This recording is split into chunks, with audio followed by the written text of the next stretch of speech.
Zelensky was asked to leave the White House. Then he appeared on Fox News and said he thinks he can still salvage his relationship with President Trump, which is like Justin Baldoni saying, "I'd love to work with Blake again." Blake Lively was completely taken aback after the SNL host harshly mocked her and her husband Ryan Reynolds during the show's 50th anniversary event in February 2025. The surprising incident caught audiences off guard, especially since the host was revealed to be Colin Jost, who happens to be married to Scarlett Johansson, Ryan Reynolds' former wife. What was supposed to be a celebration of 5 decades of SNL comedy quickly turned tense as the humor got personal. Millions tuned in, stunned, as the joke struck a nerve and Blake's expression spoke volumes.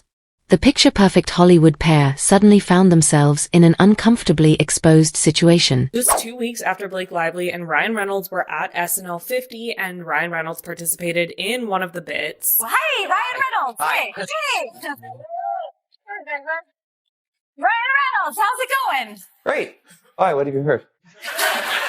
The show poked fun at the ongoing legal feud between Lively and Justin Baldoni. So over the weekend, Colin Jost, who by the way is married to Scarlett Johansson, Ryan Reynolds' ex-wife, referenced the ongoing legal drama between Justin Baldoni and Blake Lively, and you just have to watch. Zelensky was asked to leave the White House. Then he appeared on Fox News and said he thinks he can still salvage his relationship with President Trump, which is like Justin Baldoni saying, "I'd love to work with Blake again."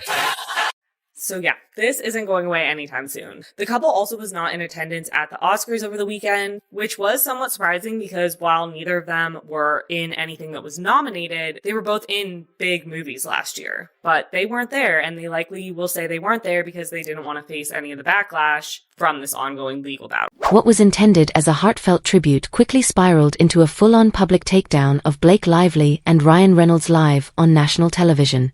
Their public images were shredded in real time. And truthfully, it felt like this reckoning had been building for a while. The couple stepped onto that SNL stage acting like they were still the untouchable elites of Hollywood, seemingly ignoring the fact that the world had just seen their dramatic downfall following that shocking backdoor $400 million lawsuit. At first, everything seemed typical. Then came the turning point. Tina Fey and Amy Poehler casually tossed Ryan a basic question. "How's it going, Ryan?" It was a total softball, something anyone could easily answer and move past. But instead of keeping it simple, Ryan flashed a cocky smile and delivered one of the most self-destructive comments he could have possibly made. How's it going? Great. Why? What have you heard? It surprised me. I'm unaware of anybody, frankly, whose wife has been sexually harassed and has made jokes about that type of situation. Justin, if I'm not mistaken, is on vacation right now with his kids in Hawaii. Is he still there? Do you speak to him? I do speak to him. I speak to him often. I wouldn't call it vacation. I don't think anybody who's been accused of heinous, arguably what are crimes, is on vacation. I think that he is trying to gather with his family and get some semblance of peace. What was meant to be a warm, nostalgic celebration of 5 decades of legendary comedy turned into a savage, real-time unraveling of Blake Lively and Ryan Reynolds. Raw, unfiltered, and merciless. The SNL 50th anniversary special stopped being a tribute and morphed into a career-crushing spectacle. And it didn't come out of nowhere. This fallout had been bubbling beneath the surface for months.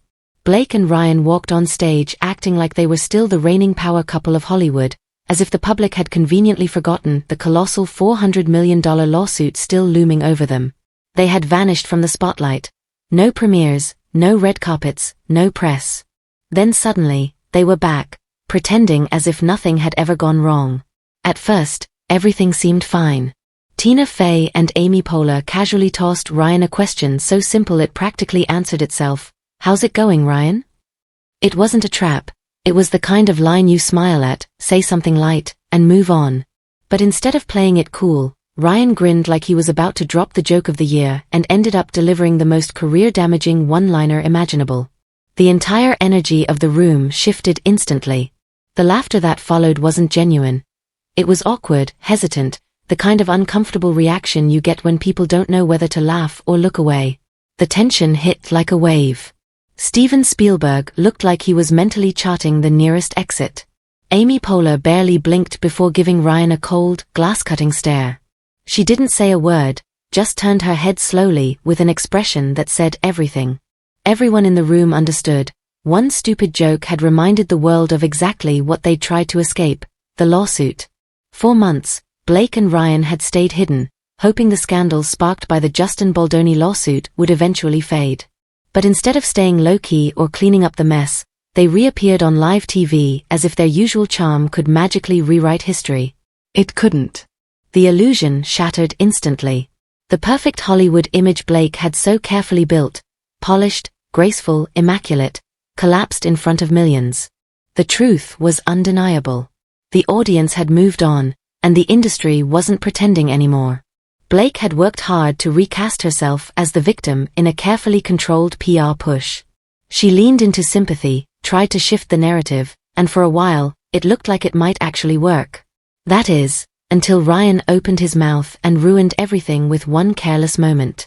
And just when it seemed like things couldn't spiral any further, they did. Enter Colin Jost.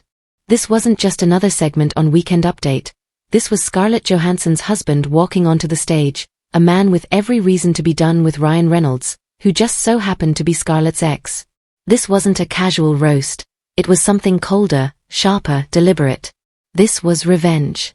Colin's delivery was calm, calculated, and cutting. The joke wasn't just about Baldoni.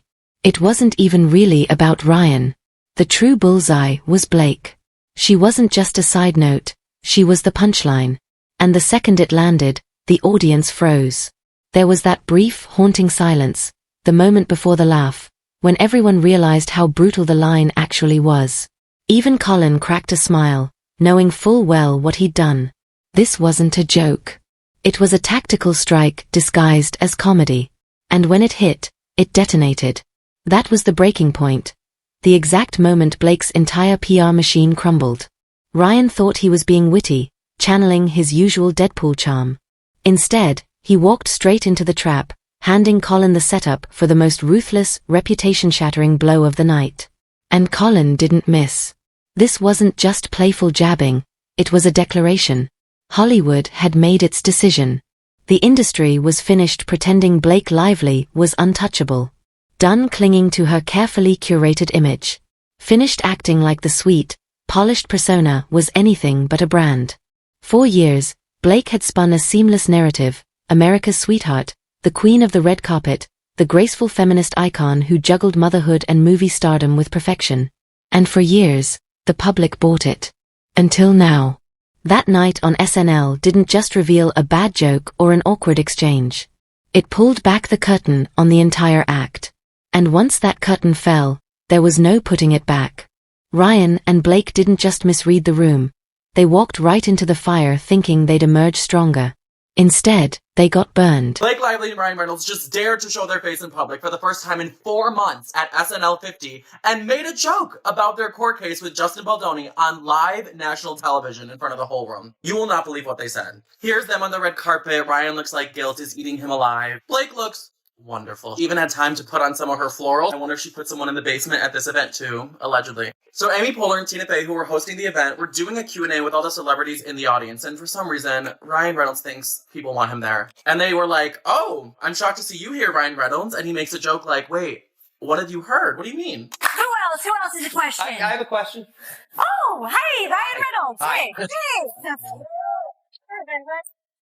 Ryan Reynolds, how's it going? Great. Why? What have you heard?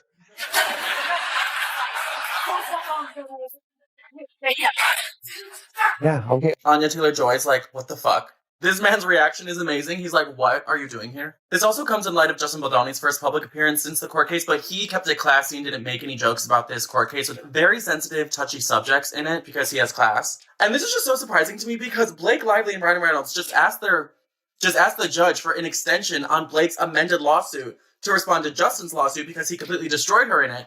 And they denied them that extension. So they have to turn that lawsuit in on Tuesday, and they're spending their Sunday night at SNL 50, like, Don't you got some homework to do, Blake? And I'll definitely update you when her amended lawsuit comes out and she tries to win public opinion back. And so you stay in the know for all updates on this court case. Make sure to hit follow on all apps in case of a ban, because in Patty we... Reality didn't just knock. It smashed straight through the polished PR illusion Blake and Ryan had built. Hollywood finally stopped playing along. But let's be honest, Ryan Reynolds has never been great at knowing when to keep quiet. A smarter man would have let the uncomfortable moment pass. Not Ryan. He doubled down. This is the same guy who thought it was clever to take jabs at Justin Baldoni using Deadpool and Wolverine skits when that massive $400 million backdoor lawsuit first surfaced. That kind of reckless humor blew up in his face almost instantly.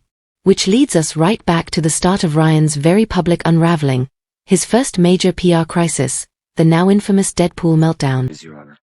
Baldoni's legal team thinks so, saying the character is a deliberate attempt to mock, harass, intimidate, and bully the star. Can we just be done? Ooh, we're just getting started. E.T. obtained the 5-page demand letter Justin's attorney sent to Marvel and Disney asking that they preserve all relevant documents relating to the development of the character.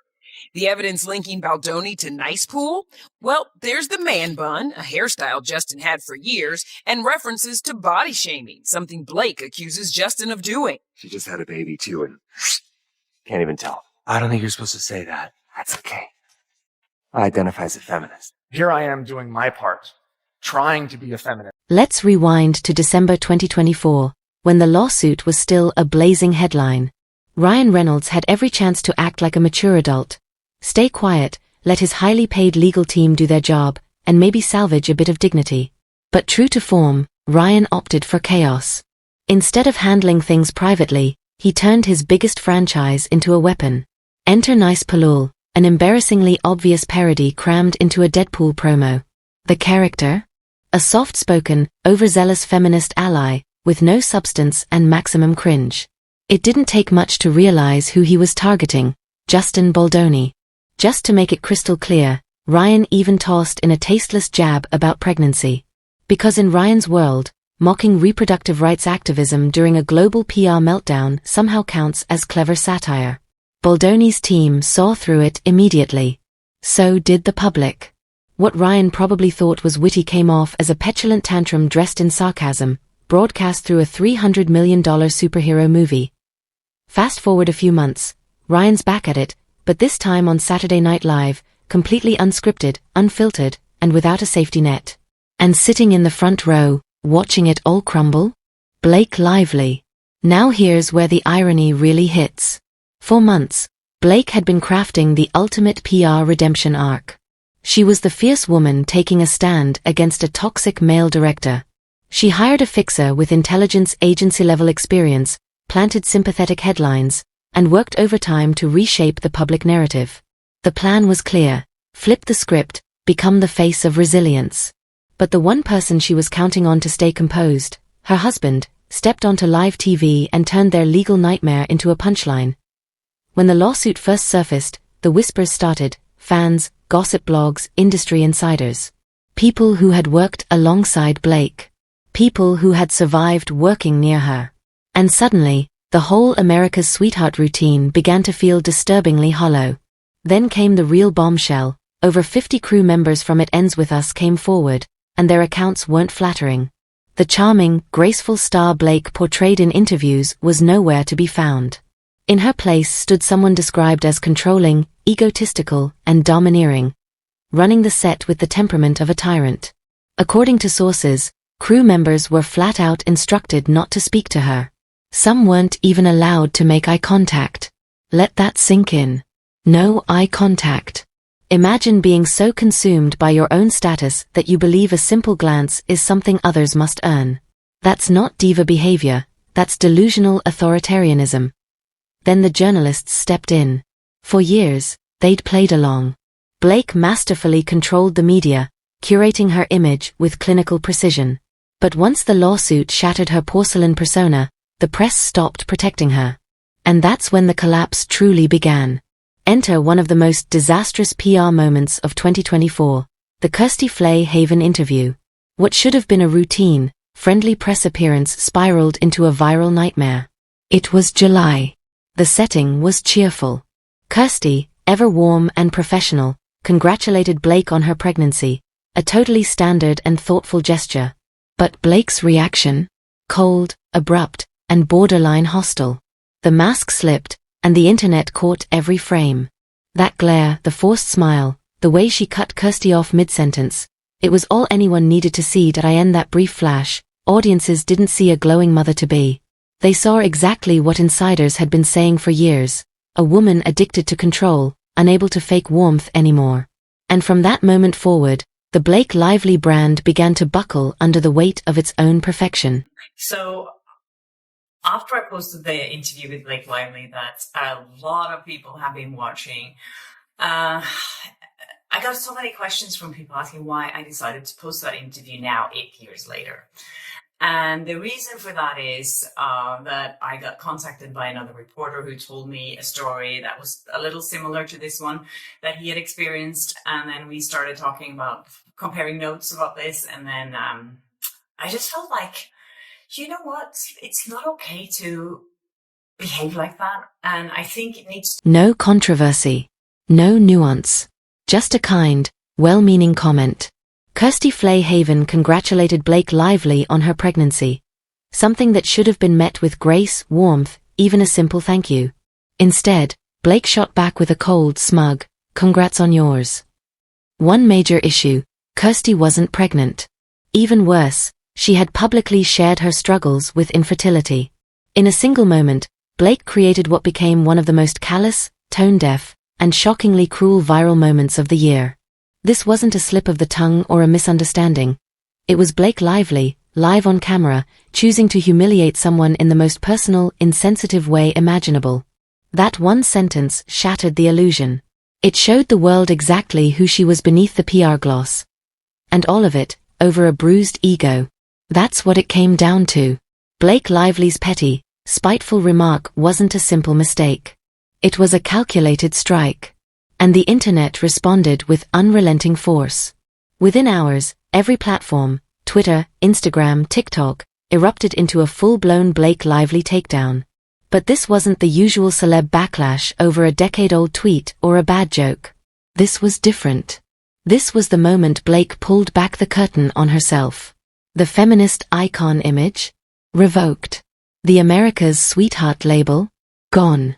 Her entire meticulously built persona was hanging by a thread. Because here's the truth about Hollywood: it'll protect you, shield you, polish your messes as long as you're profitable. But the second you become a liability, they cut you loose without hesitation. And Blake had just crossed that line. So what did she do? Take responsibility? Apologize? Show even a sliver of humility? Of course not. Instead, she did what every image-obsessed celebrity does when the house of cards starts collapsing. She ran straight to the crisis PR manual. After months of spiraling, losing public sympathy, and watching her victim narrative implode, Blake made one last desperate move. She brought in Nick Shapiro. If that name sounds unfamiliar, here's why it matters. Nick Shapiro isn't just any Hollywood fixer.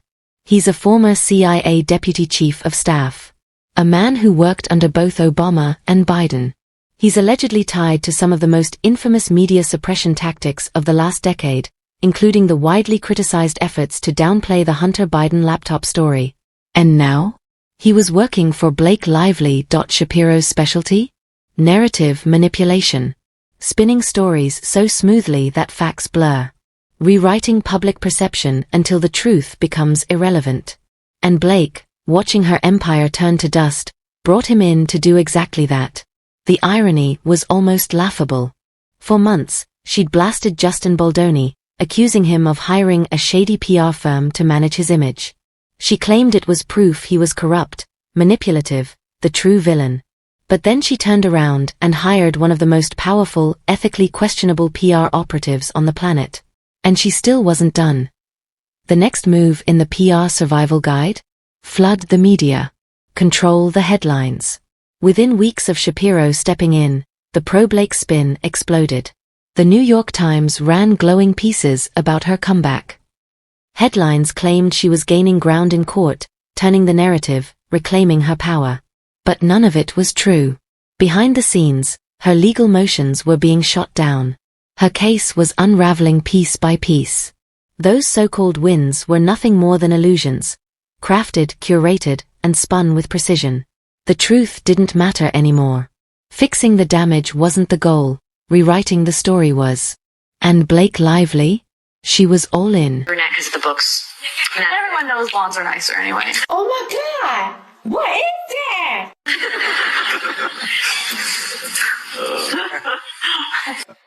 Well, I met Blake. I worked with her husband Ryan several years ago, so I met Blake a few times through Ryan on that film. Got it.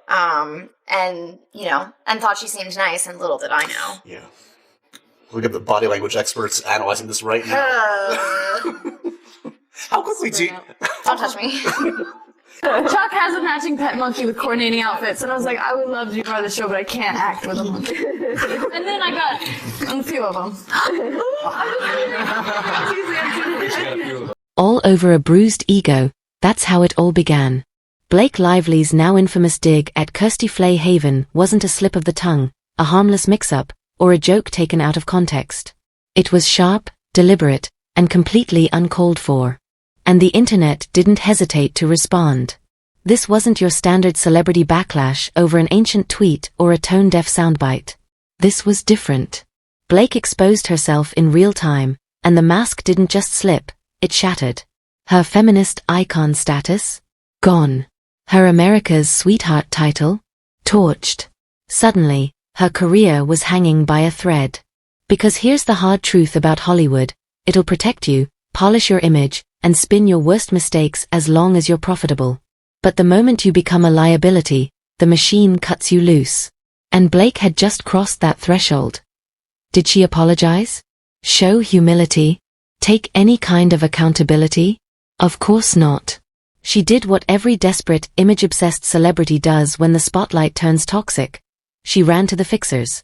Not just any fixer, but Nick Shapiro, a former CIA official, an Obama and Biden administration insider, and a man allegedly tied to the suppression of the Hunter Biden laptop story. Yes, that Nick Shapiro. And now, he was working for Blake Lively. Think about that. For months, Blake had been playing the victim, publicly accusing Justin Baldoni of hiring a PR firm to spin the narrative in his favor. She painted it like a sinister campaign against her. Then, in the middle of her own collapse, she went and hired one of the most powerful narrative manipulators in the country. But it didn't end there. Once Shapiro stepped in, the media magic began. Suddenly, glowing headlines popped up like wildfire. The New York Times ran glowing op-eds. Entertainment outlets published breathless updates claiming Blake was turning the tide, winning in court, staging a powerful comeback.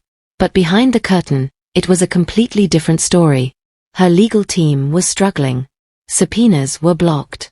Motions were dismissed. Her carefully constructed version of events was falling apart fast. But the PR machine didn't care. It kept pushing the illusion, rewriting the narrative, selling a comeback that didn't exist. Unfortunately for Blake, Baldoni's team wasn't playing defense anymore. They called out the manipulation, exposed the strategy, and dragged the whole operation into the light. Once the spin was uncovered, the headlines started to crumble. Because in the end, the facts still matter. And Blake was losing. Hollywood took notice fast. Once the beloved Golden Girl became a walking liability with a fixer in her pocket and a PR firestorm on her hands, the industry began pulling away. The phone stopped ringing. Studio deals evaporated. Even longtime allies went quiet. And if karma ever booked a front row seat, it did in January 2025. The moment Ryan Reynolds was officially pulled into the lawsuit. For months, Ryan had stayed in the shadows, hiding behind smirks, snarky Deadpool jokes, and pretending the storm didn't apply to him. But then reality kicked in the door. Justin Baldoni wasn't just suing Blake anymore. He was suing Ryan too. Why? Because the evidence was damning. According to a Deadline expose, a secret meeting took place in March 2024 with Blake, Sony executives, PR strategists, and Ryan Reynolds. And Ryan wasn't there as a supportive husband. He was there to destroy Baldoni. In that meeting, he didn't suggest Baldoni be removed from It Ends With Us. He demanded it. He used his influence and star power to pressure Sony into pushing Baldoni out of his own project. A project he had built from scratch with Colleen Hoover. And Sony caved. Baldoni was sidelined. Why? So Blake could take full control. Ryan didn't protect his wife. He armed her. He handed her creative authority on a silver platter and pushed the film's original director out of the picture. But it backfired spectacularly. By January, Baldoni wasn't just fighting for creative credit. He was fighting in court. Civil extortion, privacy violations, abuse of power. Ryan Reynolds was officially named in the lawsuit. Hollywood's golden boy, suddenly exposed as a behind-the-scenes bully. The same man who built his brand on charm and wisecracks was now being unmasked as a manipulator who weaponized his power to sabotage careers. And the industry reacted exactly as expected. Studios began distancing themselves. Endorsements faded. The offers dried up. Ryan Reynolds, once Hollywood's favorite smartass, was now a legal and PR nightmare. And Blake? Her fall only accelerated. Studio heads ghosted her. Former co-stars stopped defending her. They weren't the golden couple anymore. They were now a cautionary tale. And the cracks kept widening. Cast members from Gossip Girl began speaking out. Blake, who'd always portrayed a warm, professional relationship with co-star Penn Badgley, had allegedly tried for years to turn crew members against him out of pure spite. And the "It Ends With Us" disaster only worsened. Baldoni's original version of the film, the cut he directed and edited before being removed, was quietly test-screened. And it tested higher. Much higher. But Sony didn't release that one. They released Blake's version. Audiences hated it. The backlash was instant.